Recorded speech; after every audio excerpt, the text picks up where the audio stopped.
Hi, I'm Chris Lebkoven. Been whittling for a long time and having a lot of fun at it. Actually helped pay for college 50 years ago with a pocket knife. Right now we're going to do a tree, and this tree is in a couple of my Fox Chapel books. I have several books with Fox Chapel, actually 5, and they have lots of different projects in them.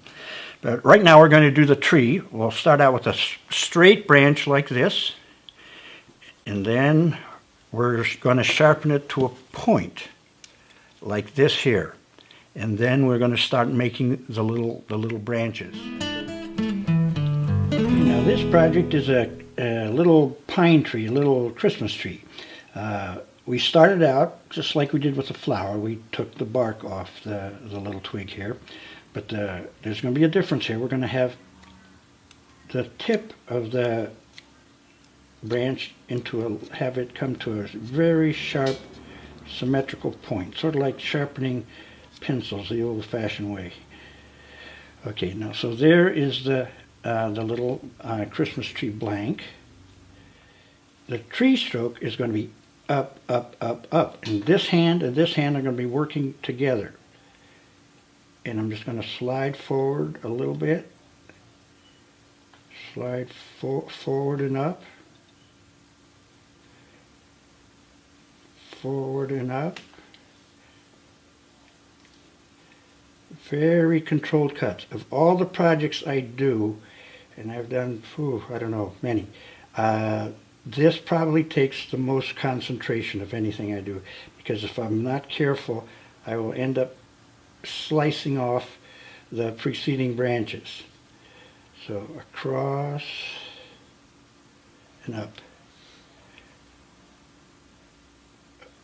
up. Okay.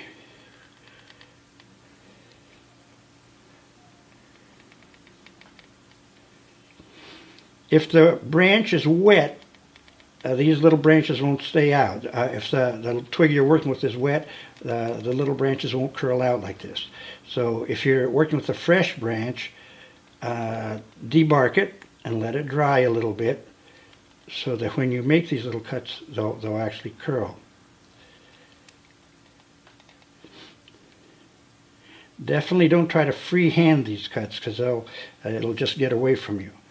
So I'm just, okay, missed on that one. So let's go again. There. There.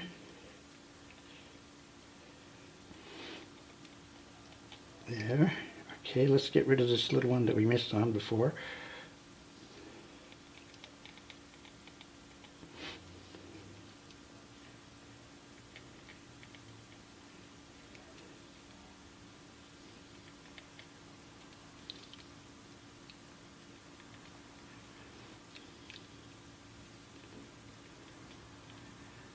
Alright, that one's a little weak. Let's take that one off.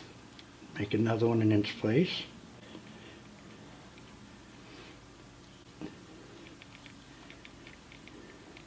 There, this will probably be the last one. There, now let's tweak these a little bit. There, now see how it spirals a little? And now what I'm going to do is I'm going to take some super glue, and I'm going to wet these little branches with super glue here.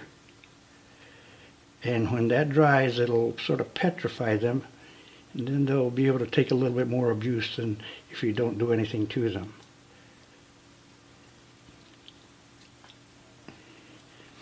I learned this trick from some woodcarvers down in Florida, and they told me that when you have like the beak of a bird that's very thin and it starts to fall off or it's weak, just wet it with super glue and that'll reinforce it.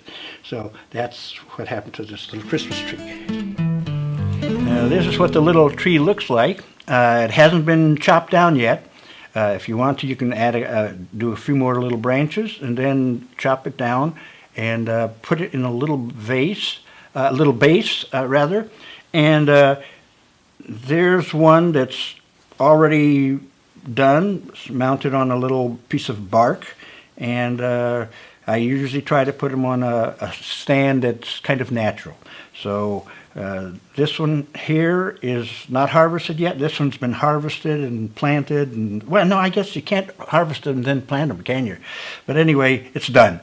So have fun doing trees too. It will take a little concentration, and it's one of the harder things that I do as far as concentration, but it is a lot of fun, and I hope you'll have fun doing it too. See you next time for another project.